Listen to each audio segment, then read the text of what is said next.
ซ้ำตาพาเที่ยวลาวเหนือดินแดนสาวงามมีเสน่ห์น่ารักเหลือเกินข้ามเขาไปย้อนยามตามแม่น้ำแสงแดดอ่อนๆส่องลงบนป่าเขาอันงามโอ้สาวงามความพัวพันน้องยิ้มหวานจิตใจมันพลันธรรมชาติสวยงามแท้ๆแหวกเด้ออยู่กับบ่าวเสียงนาเด้อขึ้นเขาไปชมวิวทิวทัศน์ลมเย็นๆพัดผ่านทุ่งนาเขียวขจีป่าไม้ล้อมรอบไปทุกทิศสาวสำใต้คอยยิ้มแย้มบ่าวเสียงพาเที่ยวเดินทางหาความสุขโอ้สาวงามความพัวพันน้องยิ้มหวานจิตใจมันพลันธรรมชาติสวยงามแท้ๆแหวกเด้ออยู่กับบ่าวเสียงนาเด้อ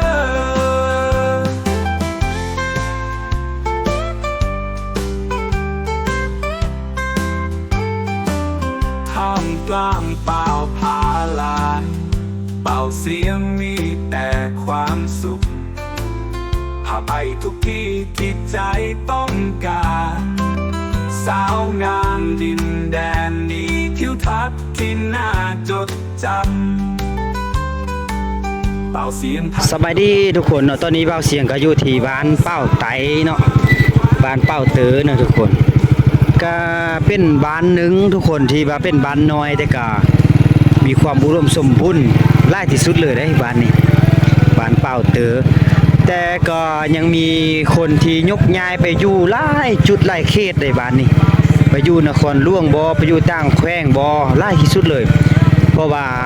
ในสมัยก่อนเนาะเขาจะมีอันนั้นน่ะเขาเอิ้นว่าแบบเสนาบ่ประมาณนี้ในสมัยก่อนที่เว้าเสียงเคยถามผู้เฒ่าผู้แก่เขาเจ้านะแล้วก็มีเดี๋ยวเขามาตั้งจุดการค้าในเมื่อก่อนมันอยู่เขตนี้แหละว่าเขตเมืองเป้าทุกคนเขตเมืองเป้ามันเขตนี้เลยเนาะแต่วันนี้เว้าเสียงก็มีโอกาสได้มาเลาะมาเที่ยวชมเบิ่งบรรยากาศอยู่เขตนี้เนาะ ที่ว่าเสียงได้เบิ่งนี่ก็ยังเป็นธรรมชาติเนาะธรรมชาติริบๆเลยทุกคนยังเป็นแบบดั้งเริ่มที่เขาเจ้ายึดถือกัน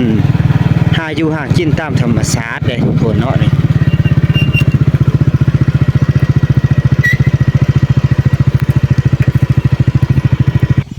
เขตนี้เขาจะเฮ็ดนาแสงเนาะเขาจะเฮ็ดนาซ่องฤดูที่เขามีโครงการที่เขาจาก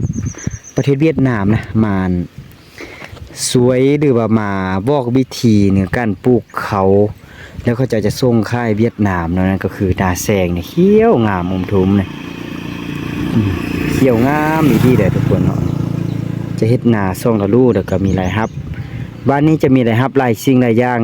เนื่องจากซอกอยู่หากินตามธรรมชาตินั่นก็คือ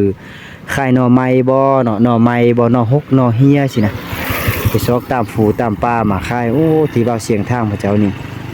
มีรายรับหลายได้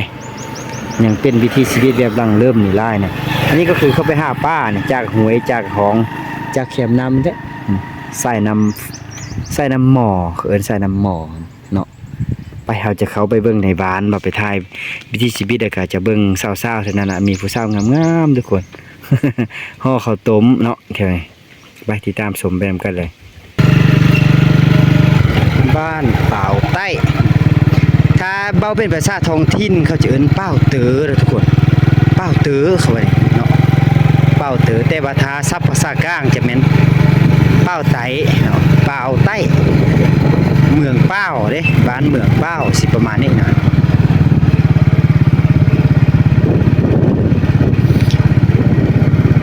ยังมีประมาณเท่าเดิม30ครอบครัวประมาณนี้ว่าบ้านนี้โหหลายเลยโอ้มันนี่เขาห่อข้าวต้มว่าเชียงจะมาเบื้องนี้มาเบื้องนั้นฮันดีสบายดีเนอะโอ้เหือนอันนี้งามเลยทุกคนเนาะหากระสางเลยนะงามทุกคนไปเบื้องทางนี้เขาเกี่ยมจะเฮ็ดบุญทุกคนเนาะนี่เรื่องสิ้นเรื่องมันเขาจะเฮ็ดแบบนี้แหละนี่เดี๋ยวบานๆนี่แต่เฮานี่ ชิ้นยางใบเสื้อฮิตเสื้อคองประมาณนี้แหละเนาะทางนี้เขาเจ้าก็เกี่ยมห่อข้าวต้มข้าวนมมาเบิ่งนำกันทุกคนบาจะเป็นฮิต12ของ14ไตแดงเนาะส่วนเผาไตแดงเด้อสบายดีฮันดีเด้อมาเบิ่งเขาเจ้าห่อข้าวต้มหรือว่าห่อจะเอ็ดบุญในมื้ออื่นมื้อหือนี่บ่ แม่นแล้ว อ๋อนี่แหละคือฮิตของไตแดงทุกคนแล้วเขาจะมีการจัดห่อข้าวต้มข้าวนมเนาะ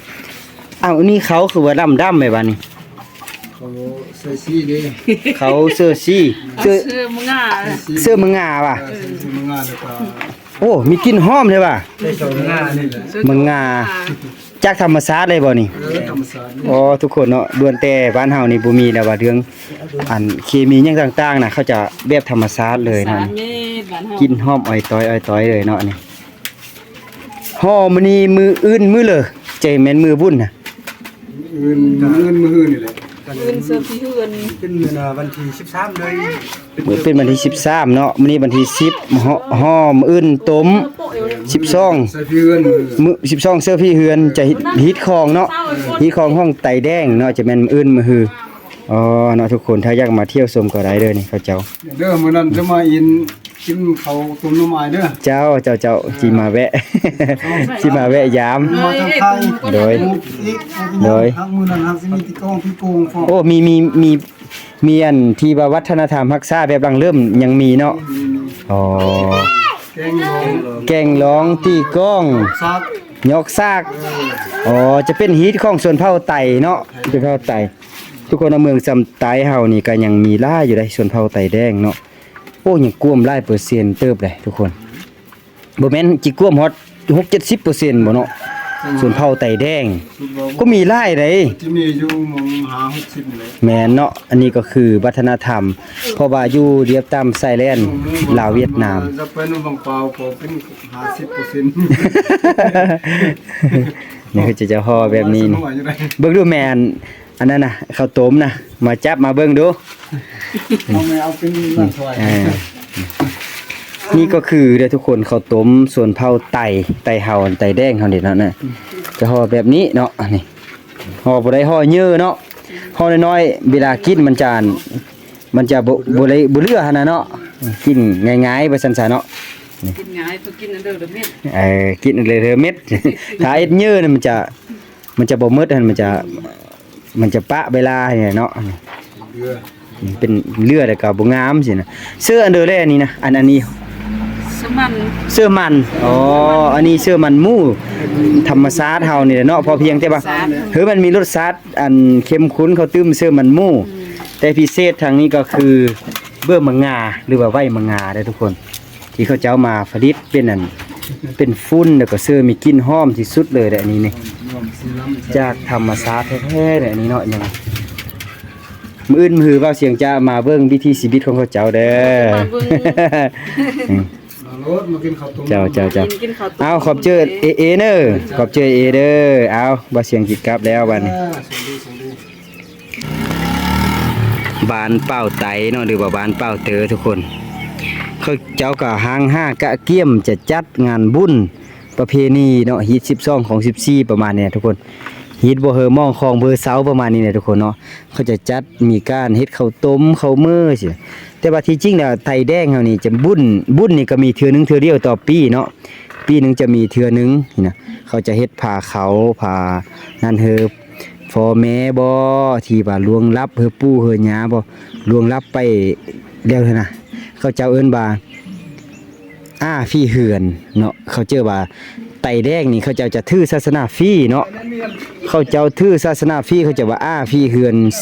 ถ้าเบาแบบพื้นบ้านมันจะเอิ้นว่าเซอร์ฟี่เหือนเขาว่านี่ได้ถ้าเป็นภาษาไตแท้ๆนะนี่เขาเจ้าก็หางกะเกียม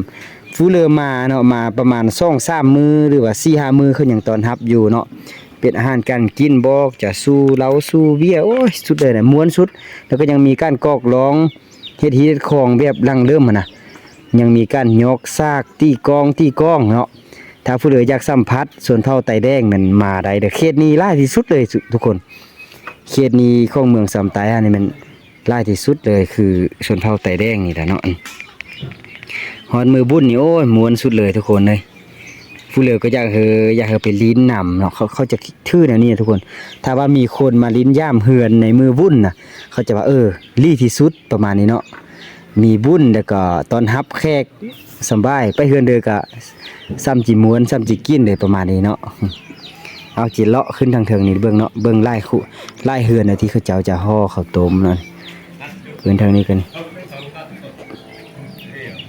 ยังเป็นเฮือนฮานบ้านเซาแบบหลังเริ่มแท้ๆเลยเขาเจ้าสร้างเฮือนตังเซอก้อนหินเนาะก้อนหินแล้วก็นี่บ้านเฮือนของชนเผ่าไตแดงก็คือประมาณนี้เนาะทุกคนเนาะ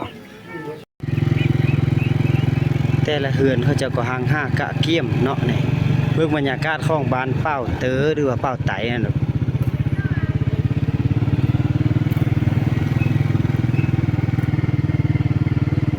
โอ้อันนี้เขาก็เกี่ยมเลยเด้นี่แบะบื้อนึงก่อนเนาะบ่เสียงจะแบะบื้อนึงมาแวะเฮือนนี้เนาะเฮือนนี้เขาเจ้าก็เกี่ยมเลยได้นี่เกี่ยมห่อข้าวต้มเอาไว้หั่นดีแข็งแรงดีเด้อไปเบิ่งโอ้ยเกี่ยมจัดเอ็ดบุญเด้อเนาะห่อข้าวต้มเขามันเด้อทุกคนนี่หั่นดีนี่โอ้ยสาวน้อยก็ฮู้เอ็ดว่านั่นมาเบิ่งปลาห่อข้าวต้มเด้อว่าลูกเอ้าจิแล้วเด้อนี่มาลาเพิ่นบอกห่อเบิ่งห่ออ้าวเบิ่งเด้พ่อพระชาย เอ้า พ่อพระชายดิ เอ้าอ้ายเนาะอ้ายย่านี่อันนี้ก็คือเขาต้มเขานมเขาเกี่ยมจะเฮ็ดบุญนี่ประมาณนี้ทุกคนนี่ ใช่ตัวบูตัวพา เอ้ เขาอุ่ ย น คักเลยเนาะ ใช่ตัวบูตัวพาเขาอุ่น อันนี้มันเป็นข้าวต้มที่ว่าเสื้อฮิตเสื้อคองแล้วก็ยังมีเขาห่อหมอกเขาจะเฮ็ดห่อหมอกนี่แม่เพิ่นสบายดีเด้อแม่เอ้ยสบายดีเนาะอันนี้ห่อหมอกเขาจะถ้าว่าส่วนเผ่าไตแท้ๆนี่จะขาดป้าบ่ได้เด้อทุกคนเขาจะมีแนวเลยเด้แม่ว่าฮิตของแต่เฮานะมีห่อน่ะเลยเด้ ที่คลองแต่เฮาเชอร์บี้ โดย ห่อสม ห่อสม ห่อน้ ห่อขนาบนี่วะ ห่อน้ำเดี๋ยวก็ปลาถอย แม่นได้เลย ปลาถอยเลย ป้าถอย ปลาถอยเอ็นห่อเป็นสี่เหลี่ยมมาเลย โอ้มีหลายอย่างเนาะ มีได้ยัง แล้วเดี๋ยว ปลาปิงตบ ปิงตบอันนี้บ่เจ็ดปิงตบหั่น อันนี้สิงั้นเป็นปลาสมแปงกินเนาะ ป้าสมแปงโอ้มีหลายวิธีเนาะ น้ำมือจะมากินน้ำแหม่เนอะ โดยหากจะมาแวะ แต่ว่าอันสิ่งสำคัญที่สุดมันขาดป้าบ่ได้แม่นบ่ส่วนเผ่าไตเฮา เธอมีปลา โอ้ต้องมีป้าทุกคนเนาะ ได้ก็เขามีฉีนแน่ มีป้ามีซีนน่ะหลักๆก็คือป้าน่ะเนาะเอาขอบใจได้เด้อแม่เด้อแล้วก็ยังมีป้าแห้งทุกคน จะเป็นข้าวเจ้านี่ต้องมีแบบนี้แหละมันขาดบ่ได้เนาะทุกคนเนาะนี่มันมีป้ายางป้าหยังต่างๆเนาะนี่เฮ็ดตามของข้าวเจ้าก็กำลังห่อในข้าวต้มเกี่ยมเสือบุญเนาะแม่กับลูกเพิ่นอุ้ยเพิ่นมีลูกสาวงามเด้อทุกคนสบายดีมาถามสบายดีก่อนเอ้า อ้ายเนาะอ้ายกองเบาเสียงไปซะแล้วโอ้มีช่องเศร้าพุ่นนะบ่ต้องอ้ายแม่มาเลยมาฮ้อเบาเสียงเบิ่งเด้ลูกสาวแม่คือบ่อ้ายแท้เนาะบ่คือแม่เนาะแม่นี่โอ้บ่อ้ายย่าเพิ่นเนาะเพิ่นขี้อ้ายเนาะนี่แหละทุกคนเนาะชาวเขตน้องๆเขานี่เขาจะบ่เคยที่ว่าลงโซเชียลประมาณนี้เขาจะอ้ายได้ใช่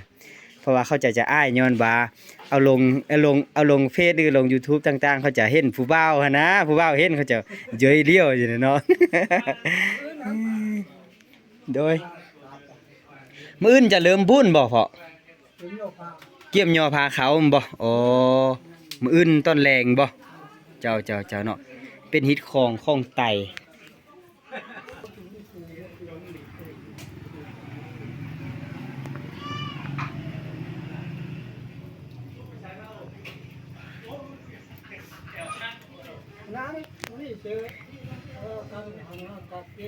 อ๋อ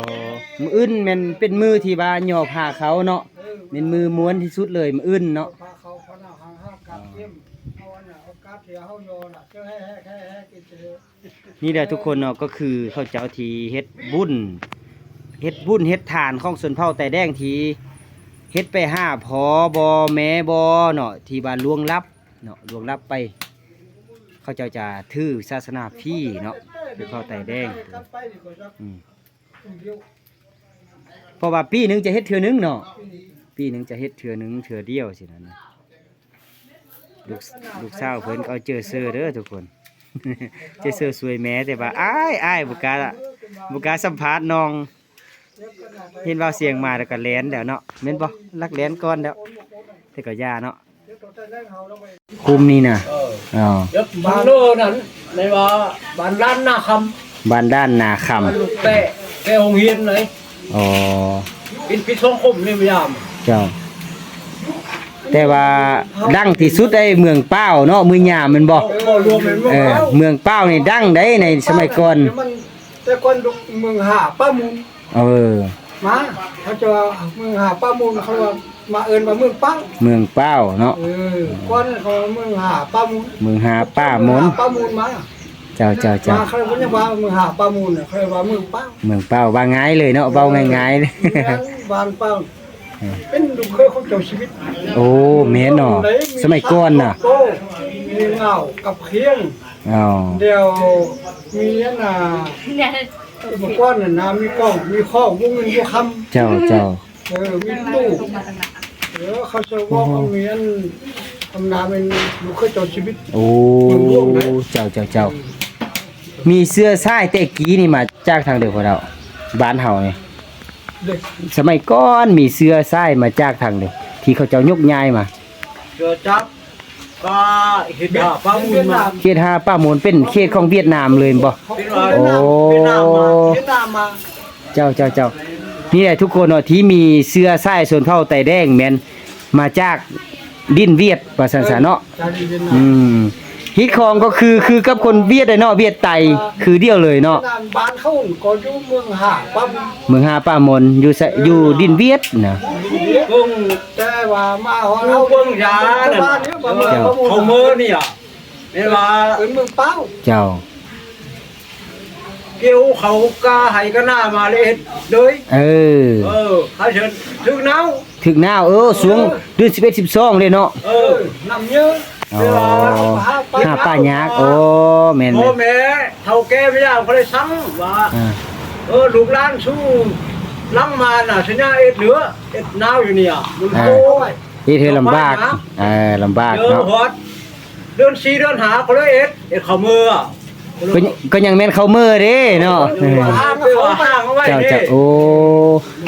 คาดบ่ได้คือเข้าห่าง เนาะเขาเมื่อละ เข้าห่างแม่นฮิตไตแท้ๆถ้าเขาเจ้าทื่อนี่แม่นปะบ่ไหลเข้าห่างเนาะเข้ามือ เขาห้าง ย้อนบาเขาเจ้าจะเฮอพอเฮอแม้ที่ล่วงลับไปหั่นน่ะลักษณะบาวิญญาณเนาะส่วนเผ่าไตเฮาแล้วจะถือศาสนาฟรีเฮอหรือว่าเอิ้นซื่อบ่เอิ้นเด้อแล เซน เอิ้นเซนเนาะเซนถ้าว่าผู้เลอเอ็ดคักๆแต่มันเอิ้นเซนหั่นคักกว่าเนาะจะยาวแม่นฮิตของแท้ๆเลยเนาะ โอ้เขาไปเฮ็ดถึงหีถึงโคงมาดูเส้น นี่แหละเนาะคือฮีท12ของ14ของไตแดงคันทาบาเขาเลิกแท้นี่ยังมีหลายสิ่งหลายอย่าง แล้วก็เป็นภาษาที่หลายคนบ่ฮู้ก็มีได้ แต่ว่ารุ่นลูกรุ่นหล้านนี่เขาก็จะก็อันเดินยากๆคันจะปะไปไล่เติบแล้วว่าซั่นซะเนาะโอ้แต่ก็ขอบเจอเด้อซ่องเถาเพิ่นเด้ออยู่ดีมีแฮงที่สวยอธิบายย่อๆบ่เป็นเลย อากาศร้อนเด้เนาะก็บ่นุ่งเสื้อเพิ่นว่าขอบใจ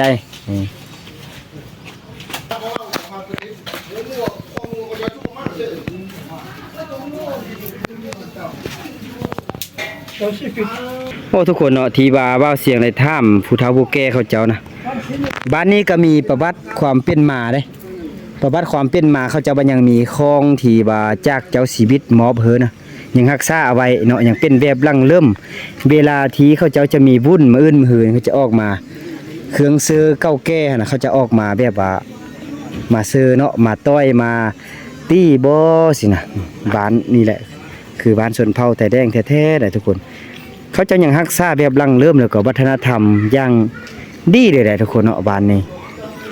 แต่ที่จริงแต่กี้นี่บ้านนี้จะกว้างแล้วก็หลายคนอาศัยอยู่แต่ตอนนี้นี่เขาจะออกไปอยู่ในเมืองหรือว่าอยู่บ่อนอื่นหั่นนะก็หลายบ่อนน่ะเนาะนี่ ไฟฟ้าเสียงก็จะเลาะขึ้นทางเทิงนี้แล้วก็จะกลับเลยเนาะก็ตอนนี้ก็ยังอยู่บรรยากาศอยู่ที่ร้านเป้าไตทุกคนแล้วก็เป้าเสียงก็เกี่ยมจะกลับแล้วเนาะก็ได้บรรยากาศคักเลยเนาะอากาศก็ร้อนๆธรรมดาทุกคนนี่เอาทุกคนแล้วก็คลิปนี้เบาเสียงก็จบสำนีก่อนก็อย่าลืมเด้อติดตามรับชมคลิปต่อไปนำเบาเสียงก็อย่าลืมกดไลค์กดแชร์กดติดตามไว้เด้อเอาขอบใจหลายๆ